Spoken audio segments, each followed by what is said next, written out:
أعوذ بالله من الشيطان الرجيم بسم الله الرحمن الرحيم والصلاة والسلام على خير المرسلين وعلى آله وأصحابه أجمعين ولا حول ولا قوة إلا بالله العلي العظيم سبحانك اللهم لا علم لنا إلا ما علمتنا إنك أنت العليم الحكيم.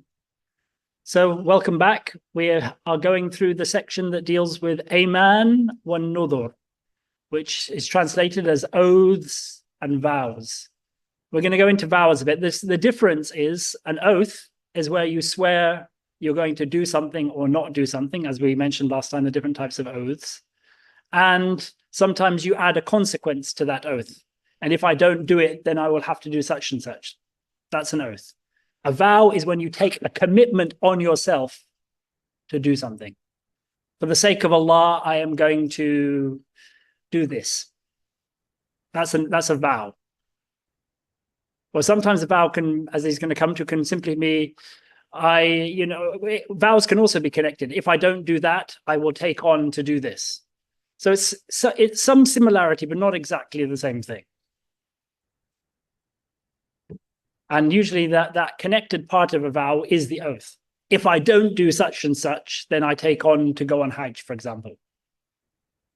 If I don't do that is an oath. It's an oath to not do. To do that thing, in other words. If I don't do, I mean you're swearing that you will do it. Is that clear? So here we talked about the different types of oaths last time. Well, the ones which you expiate and the ones which you don't expiate. And now we're talking about kafara, which is how you expiate an oath. What you do if you break an oath to make yourself right in the sight of Allah. Basically, that's what an expiation is, kafara. Now, when it comes to, so there are various different kafaras in the deen. There are kafaras that relate to Ramadan, when you break your fast deliberately in the day of Ramadan. But those ones you don't have, you can choose. Here, you cannot choose. Well, you have a choice, and then only if you can't do one of those three choices can you go to the other option. So it's not specifically in order, like with Bihar, that you have to do this, and if you can't do that, then you have to do that, and if you can't do that, then you do that. This one is you choose one of these three things, and then if you can't do that, you can choose the fourth. Whereas with the fasting, you can choose any of them that you want. So there's different ways here. So there's different orders of priority. So here there are three which have more or less an equal priority, although he does give an order of preference to them. In other words, if you do any of these ones, and if you do the third of the three or the second of the three before you do the first of the three, it counts. Whereas if you do the fourth one, it doesn't count because you have to do one of those first three. Unless only if you can't do it. All right. So he says here, the first one, it'am, feeding. It'amu ashrati masakin min al-muslimin al-ahrar muddan likulli miskin bi muddin nabi sallallahu alayhi wasallam. So the first is, when you break an oath, the first way to expiate it is feeding 10, and then he gives a number of conditions here. Number one, of these 10 people, first, they must be 10 of them. Secondly, they must be poor. Thirdly, they must be free. And fourthly, they must be Muslim. So you cannot feed a poor non-Muslim. You cannot feed a Muslim slave. But he doesn't mention being adult or not adult. It's fine to feed a child. It doesn't mention male or female. It's fine to feed a female or a male. The only condition when it comes to age is that they actually eat. You can't feed a child who's breastfeeding because he's not going to be eating the food. So that can't be one of the 10. And there has to be 10. You can't feed 5 people 2 muds each. You have to feed 10. So these are the various conditions, that there has to be 10, that they have to be Muslim, that they have to be free, and what was the other one I mentioned here? That they must be poor.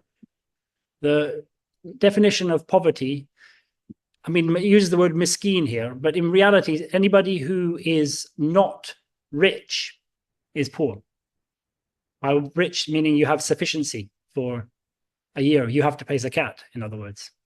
Or even that's just below the level of zakat. You have sufficiency. You never have to break into a particular amount of money that always remains there, even if it's below the level of nisab in a sense. But still, you have sufficiency throughout the year. So most people in the modern era, a lot more people than you would realize, will probably be classified as poor. Then in terms of what you give, he mentions here that it must be a mud. Do you know what a mud is? No, the other way around. A sa is 4 mud, 4 amdad. Now a mud, do you know what a mud is? Yes. So he says here the mud of the Nabi Sallallahu Alaihi Wasallam is a double handful of, in the modern era, they don't expect everybody to have the weight, the sort of measures that they use from the time of Medina, because we are now 1500 years later. So basically and not everybody has access to these measures anyway that they used to keep. And the problem with these measures is that people would make a measure that was equivalent to the double handful of the Messenger of Allah Sallallahu Alaihi Wasallam, and then it would break after a period of time. And so they would make a new one, and they would make sure that it wasn't too small. So people would err on the side of making it slightly bigger sometimes. So there's a tendency for the later ones to have increased in size over some of the earlier ones. So a lot of the suggestions they use for how you measure it, either you transfer it over to a weight and you can work that out, or you do it, you find somebody in your community who has medium-sized hands like those of the Messenger of Allah Sallallahu Alaihi Wasallam as much as possible, and he measures it out with his hands. So first it should be a mud, that's the minimum. Each person should be given that mud. It's not half a mud for one and a mud and a half for another. It has to be of grain or one of the other things that you can pay zakat al-fitr in, which includes things like dates and dried milk sometimes and other sorts of things. But it must be one of these staples, and it must be the staple of the people of the place that you are in. Min awsati ma tut'imuna ahlikum, from the sort of medium level or the sort of medium cost of the things that you feed your own families. In other words, what that means is you don't have to buy the most expensive type of rice or the cheapest type of rice. You go for the one that's in the middle that most people eat most of the time. And that's what you're required to do. If you get the cheapest one, you haven't met the obligation. Unless everybody eats the cheapest one.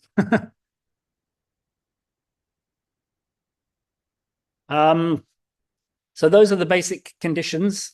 But he says here that although the mud is the minimum that each person should be given and fed, أحب إلينا أن لو زاد على المد مثل الثلث مد أو نصف مد. But he says, I prefer, though, that instead of simply getting a mud exactly, you give a bit more than a mud. He says up to a third of a mud more or a half a mud more. And that's specifically in the areas where food is quite cheap and plentiful.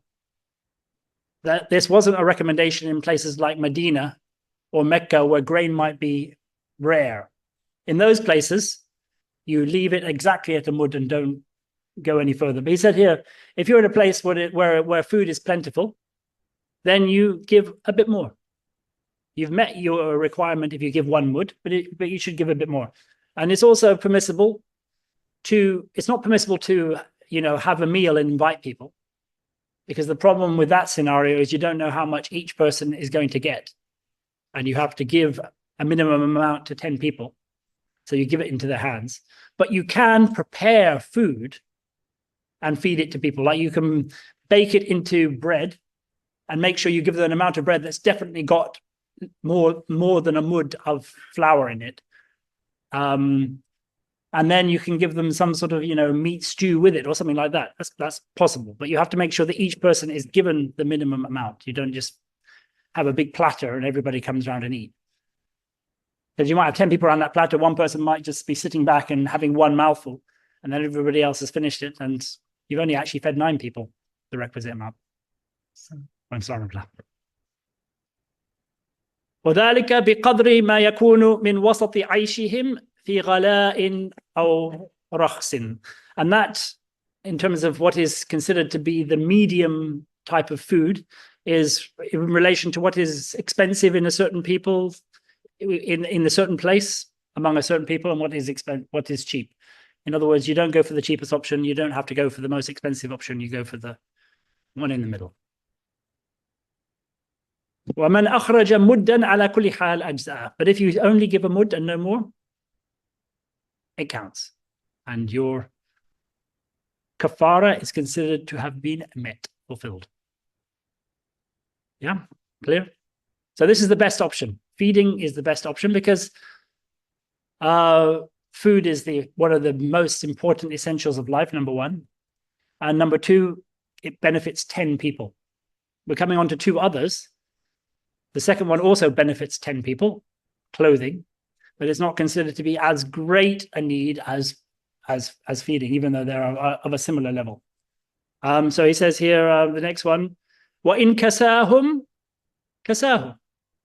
And if he wants to clothe them, in other words, these 10 people, then he can clothe them.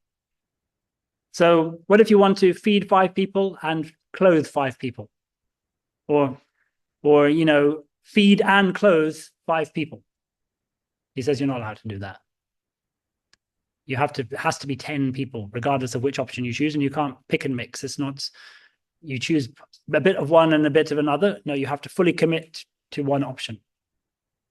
So you can feed 10 people or you clothe 10 people. By clothing here, again, it can be clothing people of any age, so long as they fulfill all of the things I mentioned, that they're Muslim, that they're free, and that they're poor. By the way, with both feeding and with clothing, you cannot feed somebody who meets all of these characteristics or qualities if that person is somebody you're required to look after anyway. So if it's your child or your father or something like that, you're not allowed to include them as one of the 10. So with clothing, for a man, it's one garb, as he says here. So he says here, لِلرَّجُلِ قَمِيص. A qamis is what we might call a tunic. It is basically a big piece of cloth that's usually stitched down the sides and has a hole for the head and holes for the arms. That's basically what they call a qamis, modern robe, I suppose. So he's saying here the minimum is what covers the awrah of a person. So it could be a qamis, or it could be an izar, which is the sort of thing they wrap around the waist, so long as it covers all of that person's awrah. That's considered to be enough. You don't have to go and buy them, a full suit with socks and shoes and the full works. No, you're considered to have clothed them if you get one garment for them. And it doesn't have to be with this particular one of the awsati ma tut'imuna ahli qubur. It doesn't have to be something that's in the middle. You could give them something old of yours. It doesn't have to be something new. It doesn't have to be something that is of a high quality, so long as it's thick enough and long enough to cover their awrah, that counts. So for a man, one item of clothing is enough. And by a man here, he means a male. Could be a child. Could even be a child who's still breastfeeding. But you should give them enough cloth that it could cover the awrah of a man, even whatever age you're giving. Or if it's a woman, he says, وَلِلْمَرْأَةِ قَمِيصٌ وَخِمَارٌ. You have to add a second piece of clothing. The qamis has to be longer to go all the way down to the feet and cover the arms as well. And they have a khimar, which covers their head and perhaps their neck. Those, you have to do both. You can't have one item of clothing that will serve for both functions.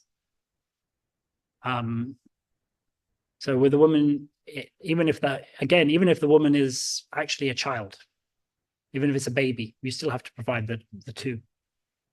Females get 2 items, males get 1. You don't have to clothe men or males or females. If you're poor, you could just clothe 10 males because it will be cheaper. But It's up to the person.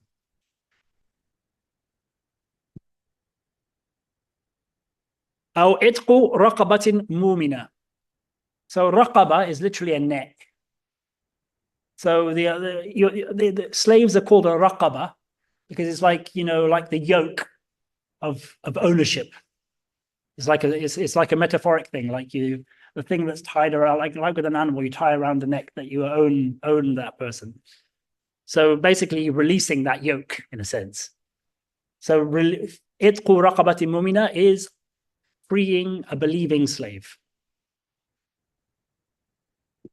This obviously doesn't really apply in the modern world because very few places, if any, have slavery anymore. So the first two are realistically the only options. But if you do free a slave, that slave has to be able to look after themselves. Is there any definition of what constitutes a slave? Yeah, well, a slave is one who's yamliku yaminuk, what your right hand possesses. In other words, there are ways of becoming a slave. Might be in jihad, might be through the parents being slaves, might be having bought one in a legal way. But those are the various ways. You can't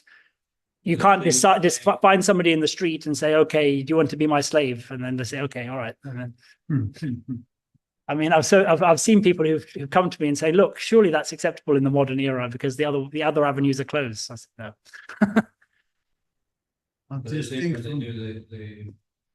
Sometimes people draw an equivalence between a wage slave. Yeah. I mean, how are you going to free somebody, free a wage slave anyway? That doesn't make sense. I mean, freeing is they now whatever they earn belongs to them. Their time is their own. Yeah, the time is gone now for this free. Well, it's gone for the time being. But if something is lawful in the eyes of Allah, and there is a wisdom in it, you can't say never. That book is written a long time ago. Yeah, I know, but I'm saying لا تحرموا طيبات ما أحل الله لكم. You can't declare haram something that is good that Allah has said that it was halal. And if it wasn't good, then the Messenger of Allah ﷺ would not have done it. By definition, everything that the Messenger of Allah ﷺ did is good. So you cannot say that it's forbidden forever. You just say that the circumstances do not permit it as things are. You need certain things in place in order for such a thing. And there's a protection in it because human beings are given to exploitation. It happens when human beings are in positions of power, they look for people who are less powerful than themselves and exploit them. If there's no limits on that exploitation that are given by the Lord, and people try and establish their own limits on what they think is right, they always go too far. Human beings always go too far. That's part of their nature. But when they are not following the commands of Allah, they always go beyond the limits. Istaghna. This is human nature. Tagha. Yeah. So, I mean, what happens? You get all of these horrible types of slavery that exist in the modern world. You know, like these sex slavery things or the work slavery where people are brought in on these big boats and forced to sleep 50 people in a shed and then work 14-hour days and get paid pocket money, if anything. And even that pocket money they have to give to the person who facilitated them getting into the country. All of these different types and that's to say nothing of modern day employment, where people sometimes have to work 3 jobs simply to get enough food for themselves and their family. I mean, slaves never had to work such long hours. Even if you go back to serfs in this country, they didn't have to work such hours. So, I mean, there is a wisdom in this particular institution that people forget about because of the terrible way that it was done in North America, especially, where they started to treat human beings like animals, if not worse, which has got nothing to do with the institution. So, itqu raqabati mu'mina, this slave that is freed has to be well enough to be able to look after themselves, earn a living. I mean, you have some responsibility over this person once they've been freed, and they have to be a believing slave. It cannot be a non-Muslim of any sort. If you do free a slave who is incapable of looking after themselves, then you have to continue to look after that person, because you don't send a child out into the streets. You have a duty of care when people are incapable of caring for themselves, and you don't simply relinquish that care. You wouldn't, throw your 3-year-old child out and say, go and earn a living. In the same way, if a slave is mad or blind or whatever it is, you couldn't do the same thing to them.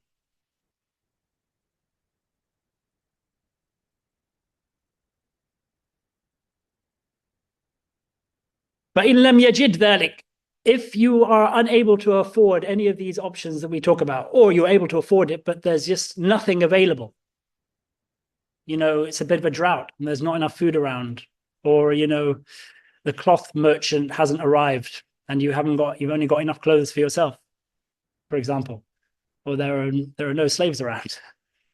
So if none of these options are possible for you, then you go to this fourth option. He says here, if you do not find the means to do that, in other words, free a slave, وَلَا إِطْعَامًا, and nor to feed anybody, فَلْيَصُمْ ثَلَاثَةَ أَيَّامٍ, you should fast 3 days.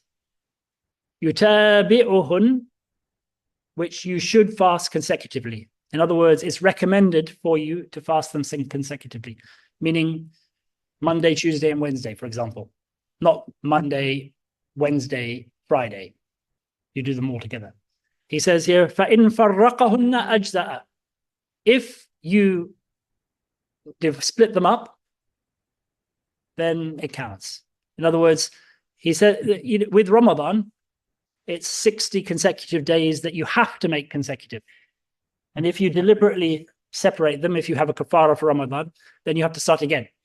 Here, if you only have to do 3 days, and if you deliberately split them up, although you have not done the best thing, still it counts.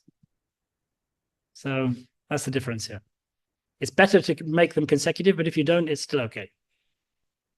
وَلَهُ أَنْ يُكَفِّرَ قَبْلَ الْحِنْثِ. Before I go into this particular section, no, I'll do this first. If you want to expiate an oath, yes, in other words, you've broken an oath, or you're intending to break an oath. In other words, you have sworn that you're not going to go into a particular house, for example, and then today you are actually going to do it. You're going to break it because you decided that oath was not worth keeping anymore. He says here, even before you go into that house and break the oath, you can expiate it beforehand. But it's better to do it afterwards. So even if you haven't actually expiated your oath yet, you haven't actually broken your oath, so it's not become obligatory on you to expiate it. If you expiate it before breaking it, even though you wouldn't think it would count, it does count. Except if it was relating to a particular day. So if you, for example, said, I swear I will do something by such and such a day. If you haven't reached that day yet, then you can't expiate your oath because you haven't reached that day. So that's the only exception here. But otherwise, you can generally expiate your oath, do your kafara before breaking it. He says here, but وَبَعْدَ الْحِنْثِ,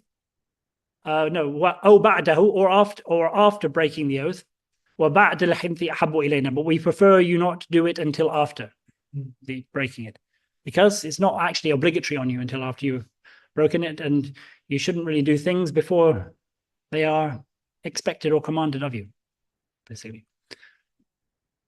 So there are a number of different types of oath. I just want to go through this here.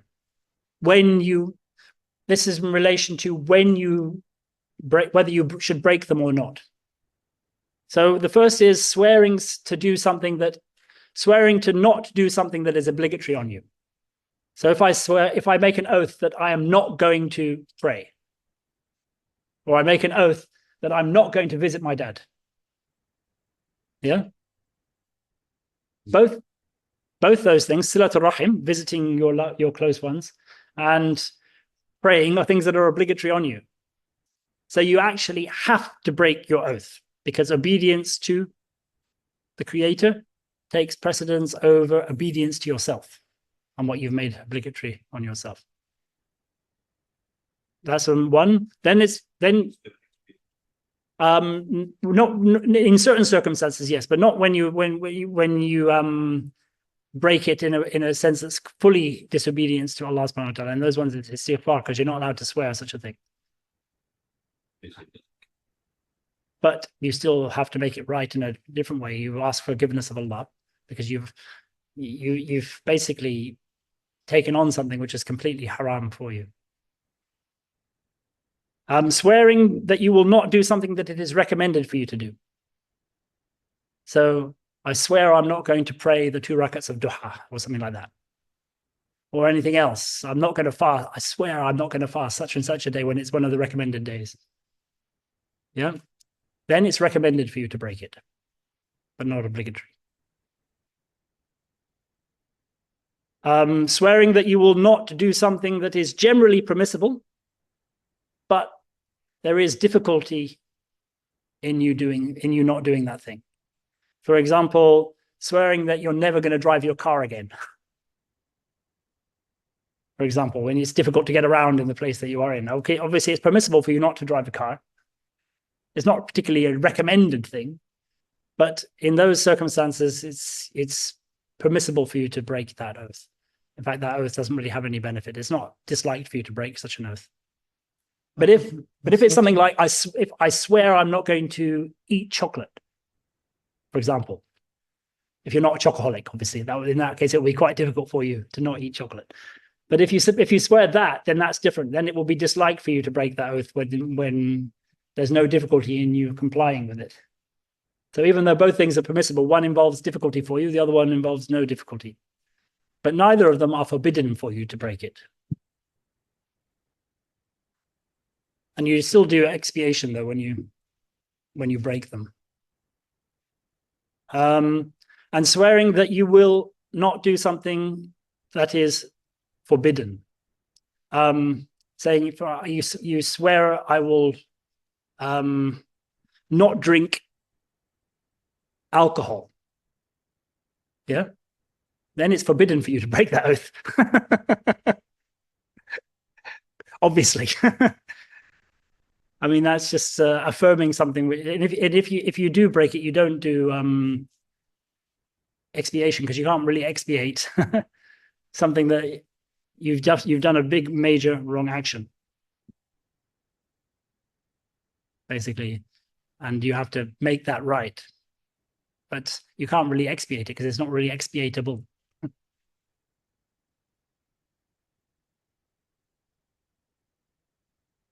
So we're moving on to the second thing, which is nadara. Nadar. As I said, the difference between an oath is swearing, I swear I'm going to do something. That's an oath. Another is taking on or committing yourself to doing something. For the sake of Allah, I commit to do something or other. And the nadar is only applicable when it's for an act of obedience to Allah. That's when it's... so basically a nadar is committing, in other words, making something which is recommended, obligatory on yourself. So if you make a nadar to you swear, you take this on, walillahi alayya nadru kada, for the sake of Allah, I make the vow to, let's say, get up 1 hour before Maghrib every day, or get up 1 hour before Subh every day and recite Surah Al-Waqi'ah or something. If you actually make that vow, then what is recommended for you now becomes something that's obligatory for you. You have to do it. That's what a vow entails. So it's making something that is an act of worship that is recommended into an act of worship that's obligatory on you. Could be ongoing, it could be on a particular time.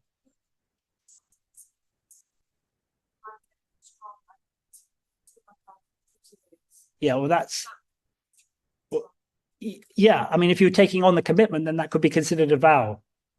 I mean, or it could be considered an oath if it's in a particular way. But that if I get is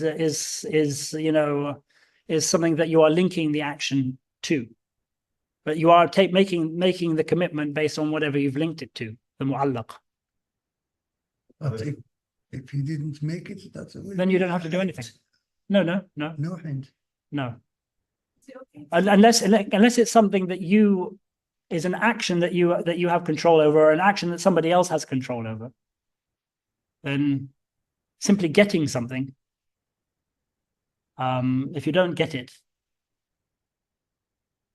there's not really a consequence.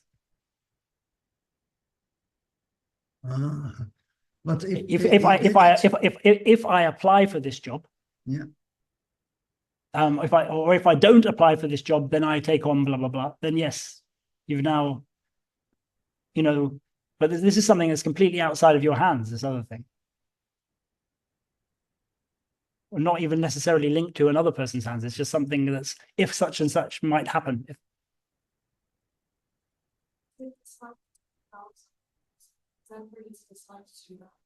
As if you're leaving in trade with Allah, say, if Allah gives me this, I will do this. I mean, I'm not 100% sure I'm not going to say it's completely wrong, but I mean, it doesn't really mean anything in a sense. I mean, because you're allowed to, as we mentioned before, to say inshallah when it comes to vows, if your intention in that is only, because in a sense, this is like an inshallah. It's except if such and such happens, or if only if such and such the thing happens. So you give yourself a way out. So it's like you're committing to do something, but the get out clause is if such and such doesn't happen. As far as for the Prophet himself, his granddad. Yeah, when he said, if I got 10 sons, I will slaughter one of them for Allah. And then the 10 was Abdullah, the father of Sayyidina Muhammad. Yeah, I mean, he obviously in that sense took that on, but that doesn't. I mean, they talk about saying you're going to slaughter a child a bit later, what you have to do in that situation. وَمَنْ نَظَرَ أَنْ يُطِيعَ اللَّهَ فَلْيُطِعْهُ. If you make a commitment, a vow to obey Allah, then you must obey Him. وَمَنْ نَظَرَ أَنْ يَعْصِيَ اللَّهَ فَلَا يَعْصِيهِ. But if you make a commitment to disobey Allah, you must not disobey Him. وَلَا شَيْءَ عَلَيْهِ. And you don't have to, nothing is demanded of you whatsoever in terms of kafara. That doesn't mean that nothing else is demanded of you in terms of not asking forgiveness. I mean, if you make a commitment to do something terrible, like murder someone or steal from someone or whatever it is, then you're not allowed to go through with your commitment. And if you do go through with your commitment, then you have incurred that major wrong action for doing that thing. وَمَنْ نَظَرَ صَدَقَةَ مَالِ غَيْرِهِ. If you make a nadar, that to a vow to give away somebody else's money in sadaqah, or itqu abdi ghayrihi, or free somebody else's slave, he says here, lam yalzimhu shay'an, nothing is obliged of you. He says here, if you make a commitment based on somebody else's actions and being able to influence somebody else's possessions, then you don't have to do any of that, except if your intention was actually to go and buy that thing from him and free it, whether it's possessions of his or whether it's his slave. If that was your intention, then you have to try and go through with it. But if it was just sort of like some random thing, I'm going to give away all of my wife's my jewelry or whatever, or in sadaqah, if such and such, then that's then that's meaningless. And you've done something wrong by committing to something you're not allowed to commit to. So you should ask forgiveness, maybe make things up, but there's no consequence in terms of kafara, expiation. The Prophet ﷺ said, "Laysa ala ibni Adama nadaran fima la yamliku." No human being can make any vow relating to something that he does not own himself. وَمَنْ قَالَ إِنْ فَعَلْتُ كَذَا فَعَلَيَّ نَظَرُ كَذَا وَكَذَا لشيء يذكره من فعل البر من صلاة أو صوم أو حج أو عمرة أو صدقة شيء سماه فذلك يلزمه إن حنث. So if you say if, so you're actually making an oath now, because when you say if I do something, that becomes that is an oath. So he says here, if I do something, then I take on the commitment, the vow of doing something that you mention, which is an act of good, such as prayer or hajj, or giving sadaqah or umrah or anything like that. So, or going on ribat or whatever it is. If you say, if I enter such and such a person's house, then I have to fast for 20 days. Then it's another on me.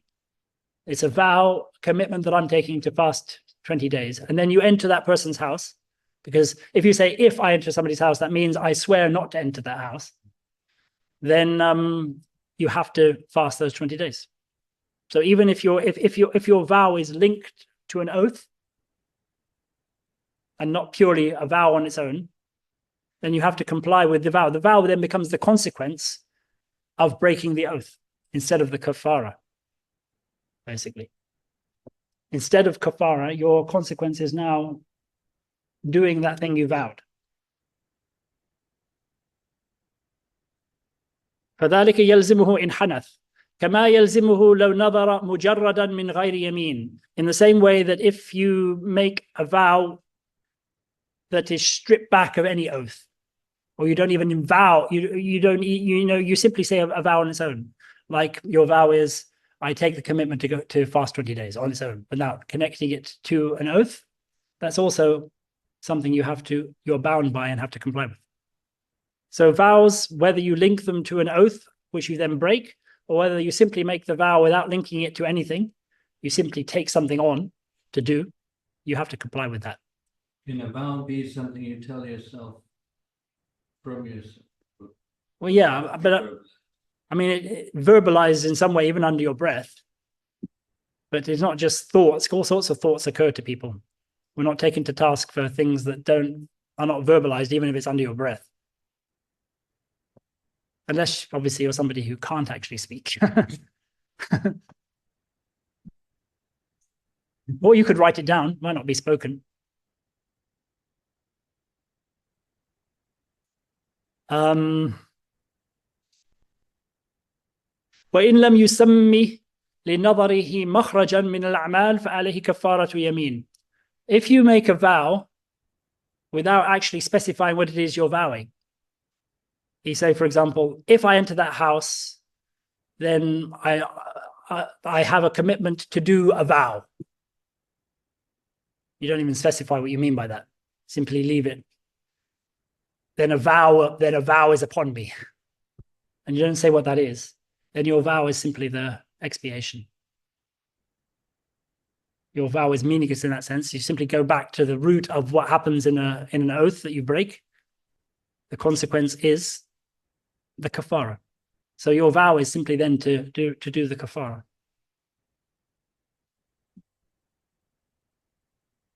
Or some people might say 1,000 vows upon me, or something like that. You've got to be careful when you do that, because yeah, if your intention is they're all to be separate, then that's 1,000 expiations. If your intention is simply emphasis, though, then it's one.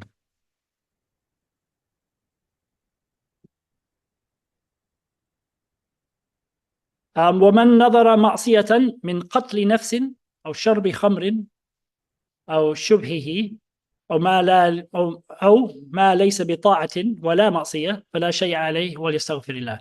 If you make a vow to do something haram, so we talked about oaths to do something haram.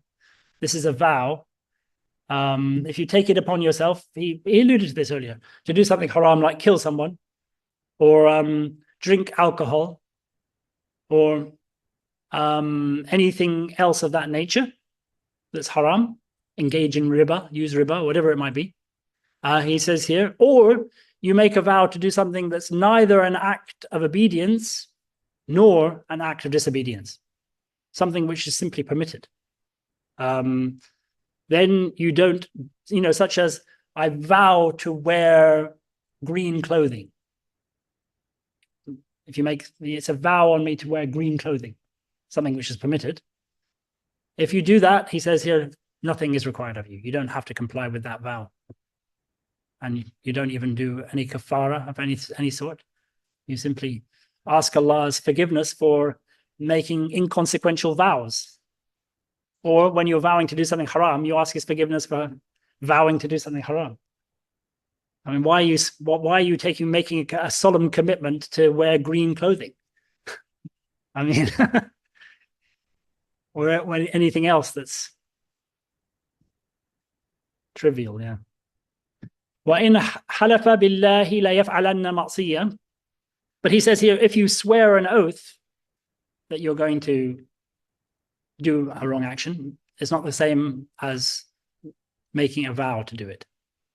You say, Wallahi, I'm going to do this, and it's a wrong action. He says here, then you do immediately break your oath and pay kafara, and you don't go and do that thing. So if you swear you're going to do something, you immediately consciously say, no, I'm not going to do that thing. I am breaking my oath, and then you pay kafara. So it's a conscious decision to break it. وَلَا يَفْعَلُ ذَلِكَ, and you don't do that thing. وَإِن تَجَرَّأَ وَفَعَلْ أَثِمْ. But if you, decide to do it anyway, you go ahead and do it anyway, then you have done a major wrong action, an itham. وَلَا كَفَارَ عَلَيْهِ لِيَمِينِهِ. And you don't have to do any kafara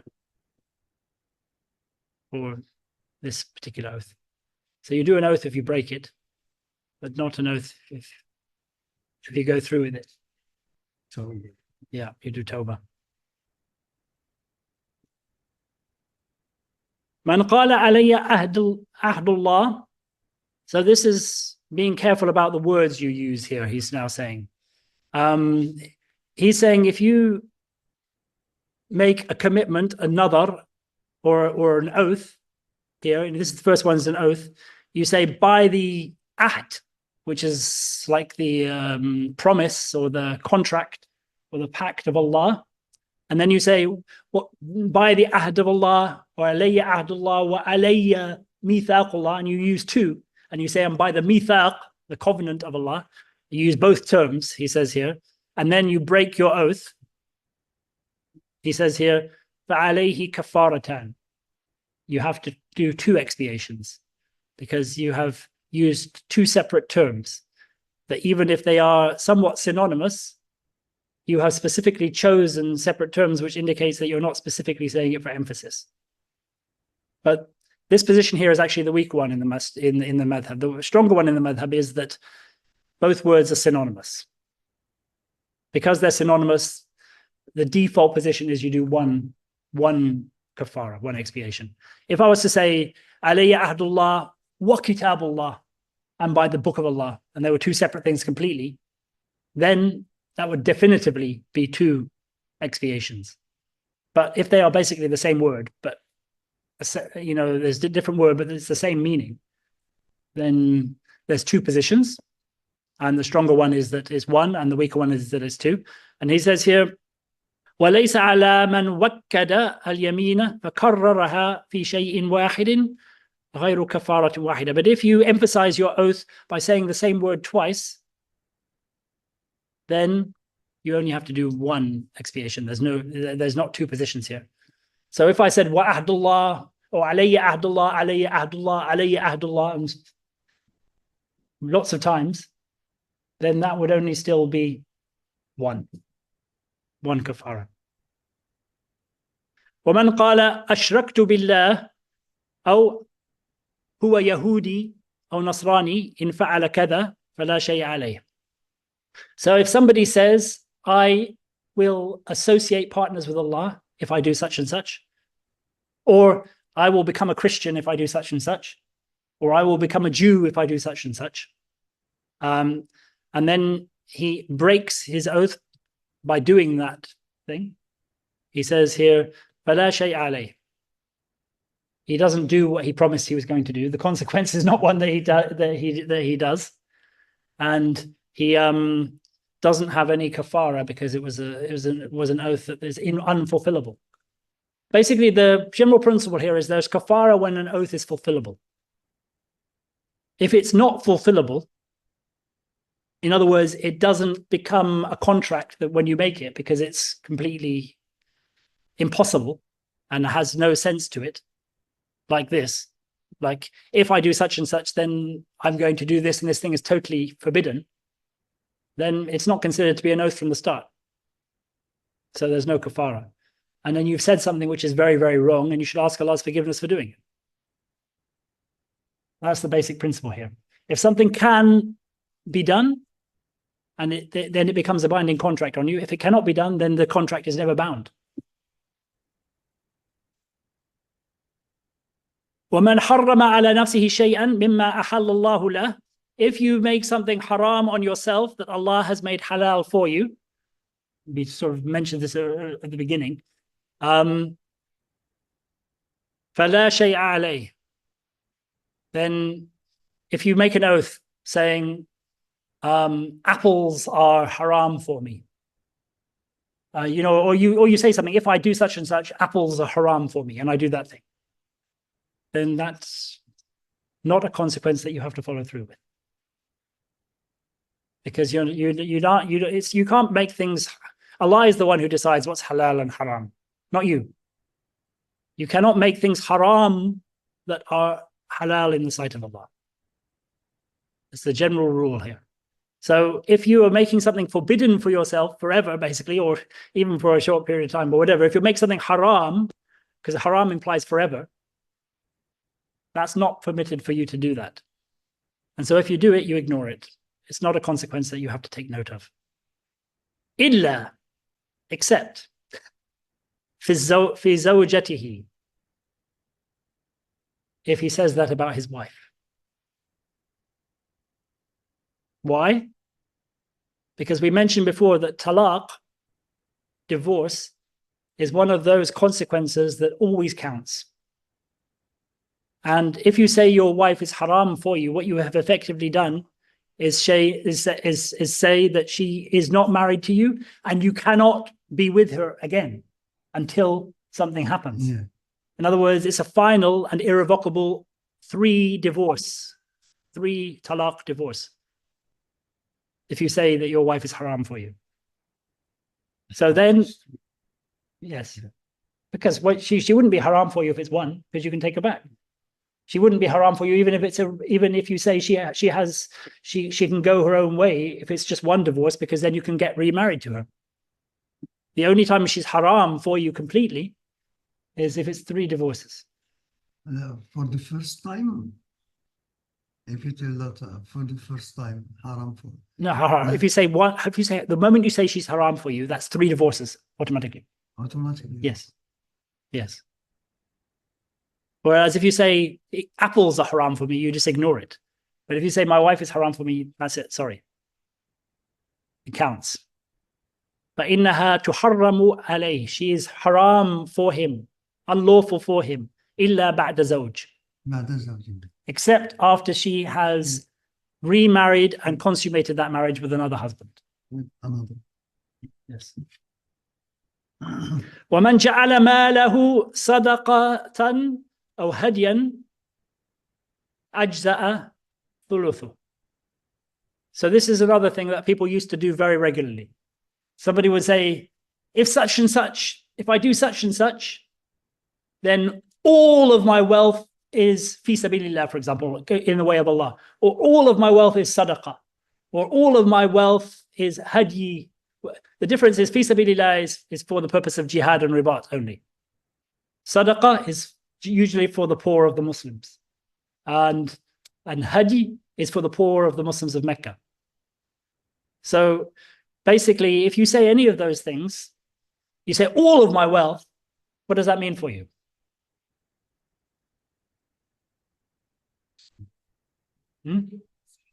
No, you're only required to give away a third.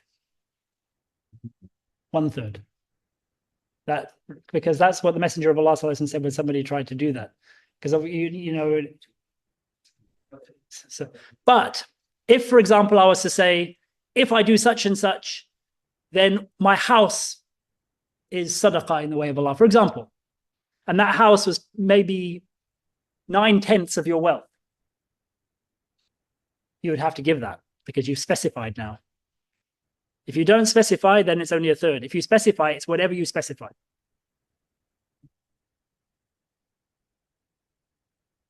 وَمَنْ حَلَفَ بِنَحْرِ وَلَدِهِ. If somebody makes an oath to sacrifice his son, he specifically uses son here because people might make an oath to sacrifice their son, or they might make an oath to sacrifice anybody, any particular person. But he's using the word son here specifically. If you make an oath to sacrifice any person, you don't sacrifice that person. But he's using this specifically because people did that because of the story of Sayyidina Ibrahim alayhi salam. So he says here, if somebody makes the oath to sacrifice his son, فَإِنْ ذَكَرَ مَقَامَ Ibrahim.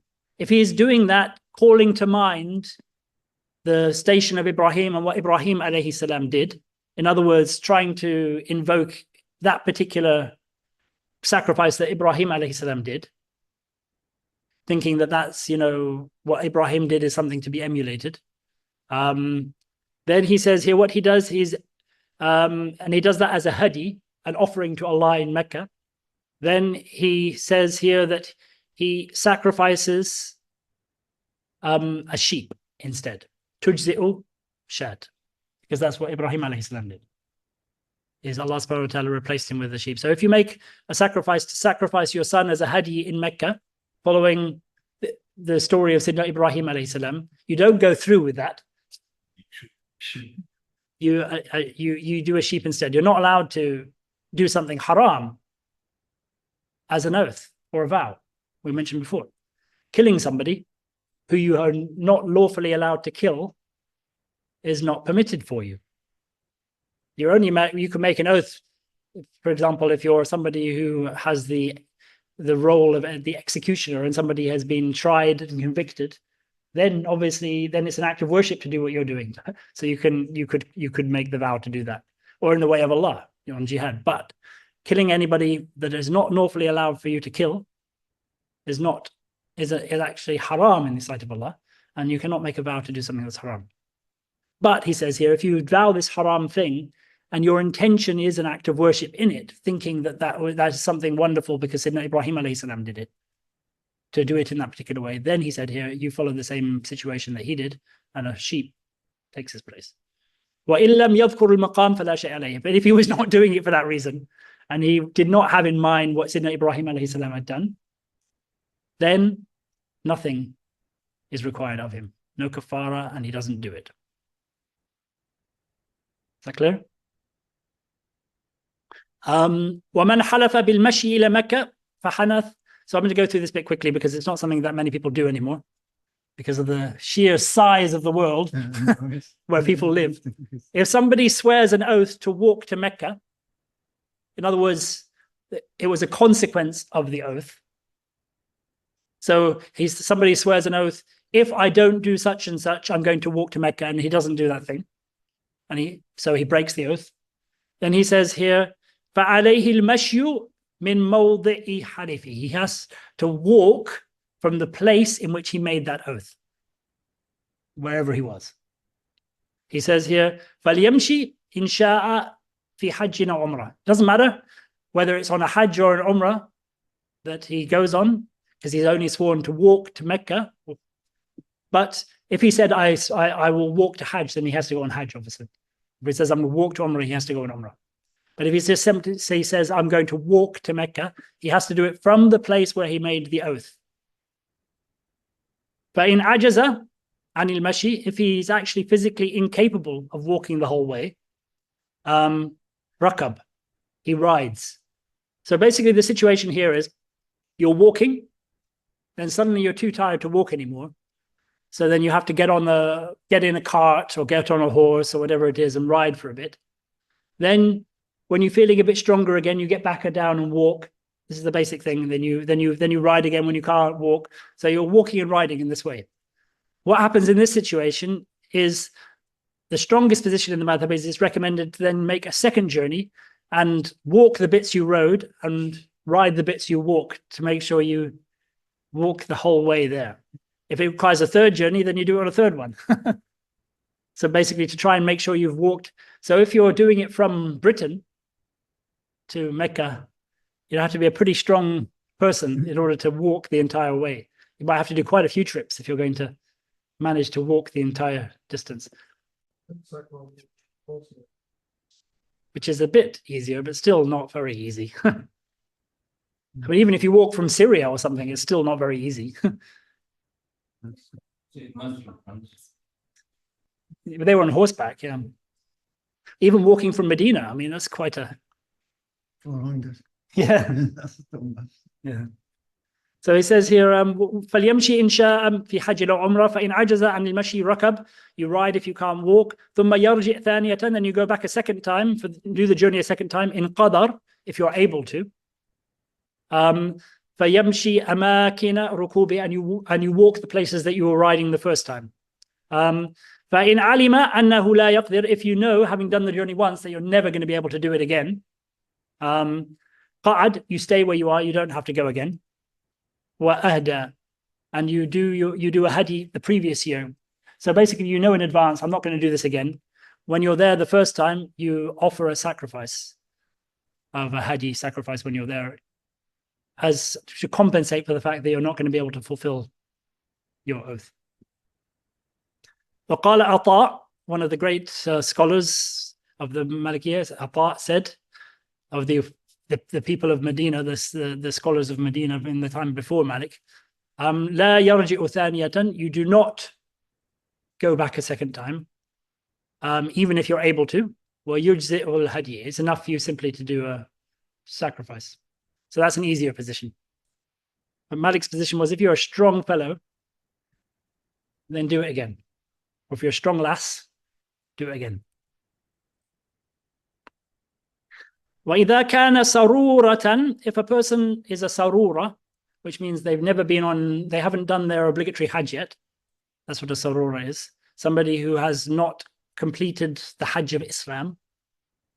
You haven't completed your obligation to go on hajj. And you make this oath to walk to Mecca. He says here, جَعَلَ ذَلِكَ فِي umrah. What you do is you make your walk to Mecca be for umrah. You make your intention for umrah. فَإِذَا طَافَ وَسَعَى وَقَصَرَ. Once you have done your tawaf and your sa'i of umrah, وَقَصَرَ, and he specifically says, and you've shortened your hair, cut a bit of your hair off, and he says, explaining that, he'll explain that afterwards. أَحْرَمَ مِن مَكَّةَ بِفَرِيضَةٍ. You do ihram, you enter ihram again while in Mecca. You don't leave Mecca to enter ihram. You enter ihram while in Mecca for hajj. So he says here, if you simply make an oath to walk to Mecca and you've never been on hajj before, what you should do is you should make sure it's the months of the hajj when you're going to be arriving. You make your intention when you're walking to do an umrah. Then when you get there and complete your umrah, then you enter ihram for hajj. And he says, وَكَانَ مُتَمَتِّعًا, and you're doing tamattu. Done in normal clothes. No. So He didn't mention all of the other parts because he mentioned it in the section on hajj and umrah. Umrah, you enter your ihram when you reach the miqat, but your intention here is for umrah. We mentioned before that tamattu is when you make your intention for umrah in the months of hajj. So you're arriving in the months of hajj, you've made your intention for umrah, then you do all of the actions of umrah, then once you've completed the Umrah, you immediately, or later on, not immediately, depending on how long you are there, you make your intention to enter into Ihram for Hajj. You can do that much later, closer to the time of Hajj. And then Your intention is to walk to Hajj. then you have to go to Hajj. And your intention has to be for Hajj. You don't do Umrah. Okay. But your intention is just to go to Mecca, walk to Mecca. Ah. When your intention is to walk to Mecca, he says in this way, you get both of them. So you're doing the Umrah and the Hajj.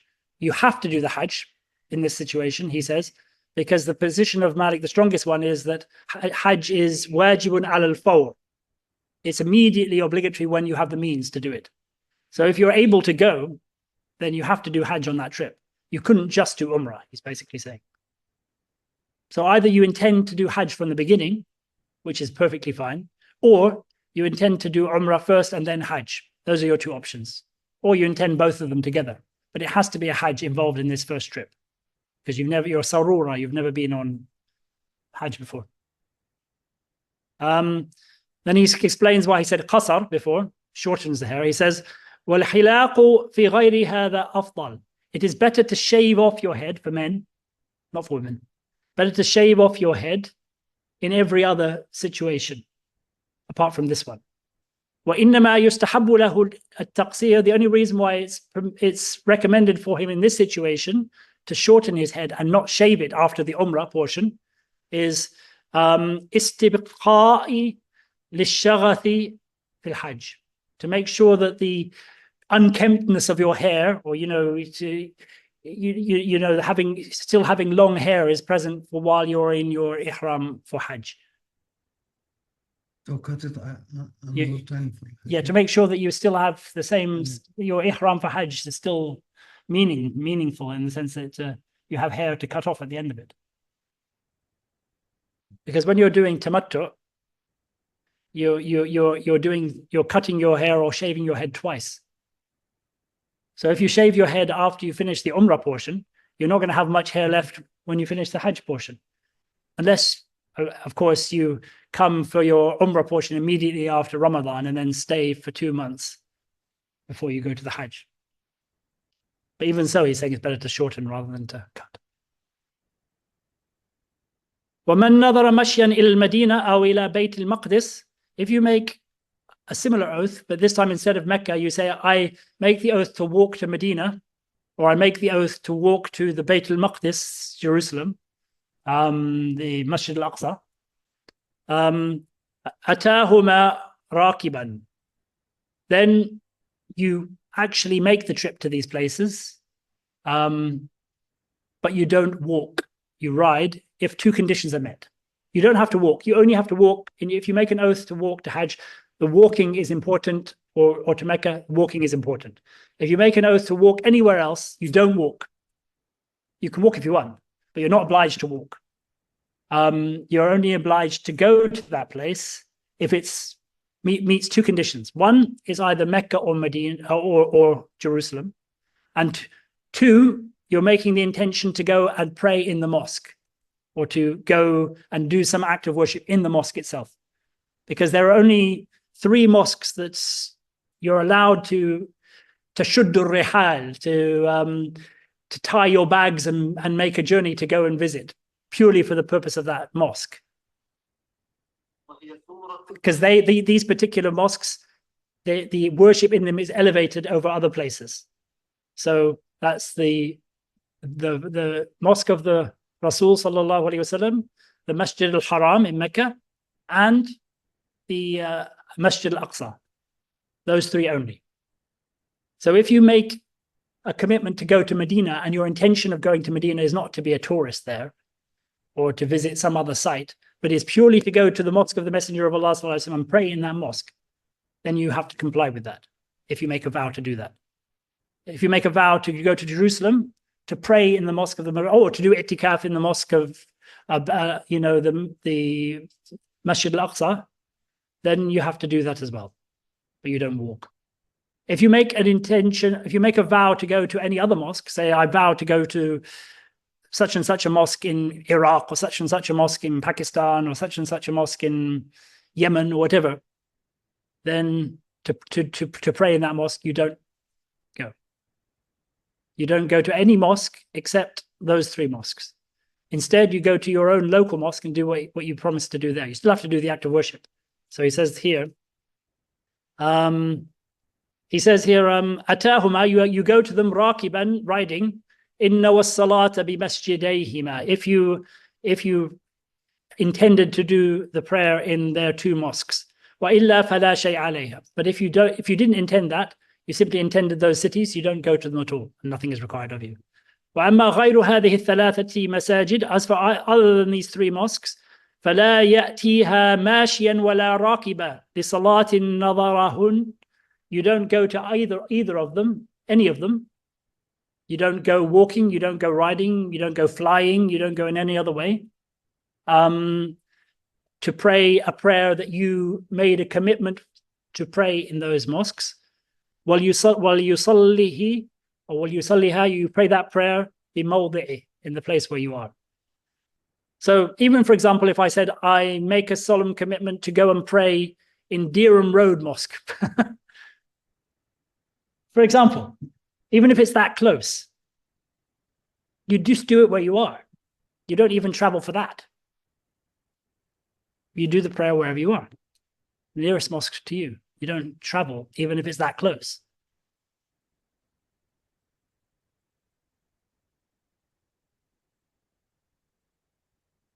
However, if your vow was not to go to a place or to do an act of worship that can be done anywhere, and the particular place that you were mentioning does not have any particularly elevated status, so prayer in any mosque is the same, apart from the 3 mosques.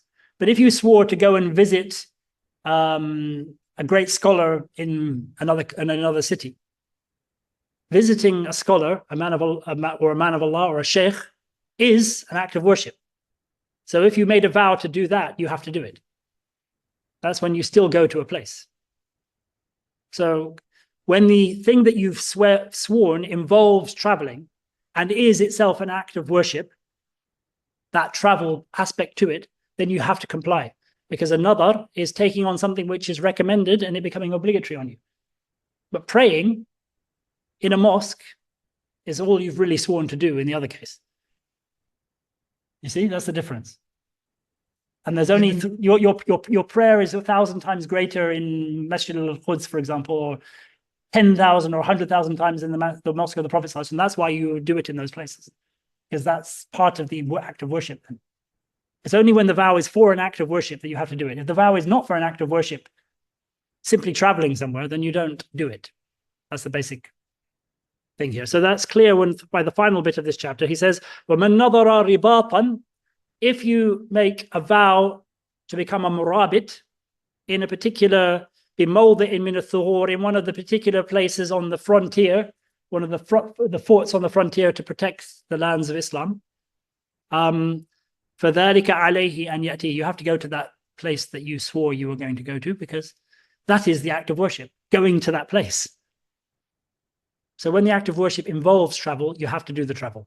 When the act of worship is purely an action that you can do anywhere, then you do it anywhere. Is that clear? So, for example, if you swore that you were going to fast in a ribat, you wouldn't travel to that ribat, because that's not the purpose. You're not going it for the purpose of ribat. You're going it for the purpose of fasting, and you can do that wherever you are. So the whole thing here is the vow has to be linked to an act of worship for it to be obligatory for you. Any questions? That's the end of this section. There was one sheikh in Marrakesh in the 50s, and he was amazing, and he resolved a lot of things. One time came to him someone, but not educated. Yeah. And he told him that he was everywhere by fuqaha, and everyone had to, he was swearing that his wife is haram for him. Oh, wow. Yeah, and he went, everywhere where is fuqaha, he went on. They told him, you have to send her. She has to be married with someone. Yeah. If she is with him good, she will stay with him. If not, he will divorce her and she come to you. And some people, they told him to go to this Ibn abi Zayd, and he was so clever, and he made Yeah. a lot of, he's a big sheikh. And he came to him, that he told him, I was everywhere in Marrakesh, I asked, but they told me, she is not for you. Yeah. And he told him, sit there, I want to ask you something. That. And this man, he was not educated. He has nothing, even with the salah, he doesn't know nothing. He told him, can you tell me Alhamdu? Alhamdu, that's Fatiha. Yeah. He tell Alhamdu, but he doesn't know. He told him to tell him Qul huwa Allah. He did, but he didn't. He gave him a small bucket. He told him, can you fill it with water and come show me how to make wudu. He made wudu and he didn't make. He told him, do you know? No, you have to come in to the Islam. Yeah, because you are not Muslim, you don't know that. Yeah. And go and take your wife, that's your wife. First time still your wife. I mean, that's something I didn't mention. I should have mentioned Yeah. that if you are somebody who becomes Muslim and before you became Muslim, you made a vow, you don't have to comply with that vow after you become Muslim. If you are a child and you make a vow, you don't have to comply with that vow once you become an adult. It's recommended for a child to do so, but you don't have to. So that's an important point that he brought up in that story. His vow is not binding on him because he wasn't even married anyway. He doesn't think him. You have to become Muslim first and go home, take your wife, that's your wife. Nobody can, she will not be married. We'll finish on that story, inshallah. Bismillah wa barakatuh. Bismillahir Rahmanir Rahim. Alhamdulillahi Rabbil Alameen. Ar-Rahmanir Rahim. Maliki Yawmiddin. Iyyaka na'budu wa iyyaka nasta'in. Ihdina as-siratal mustaqim. Siratal ladhina an'amta alayhim. Ghayril maghdubi alayhim waladdallin. Ameen. Allahumma salli ala Sayyidina Muhammadin abdika wa rasulika an-nabiyyi wa ala alihi wa sahbihi wa sallam taslima. Subhana rabbika rabbil izzati amma yasifun wa salamun ala al-mursalin. Walhamdulillahi rabbil alamin. Assalamu alaikum. Habib, this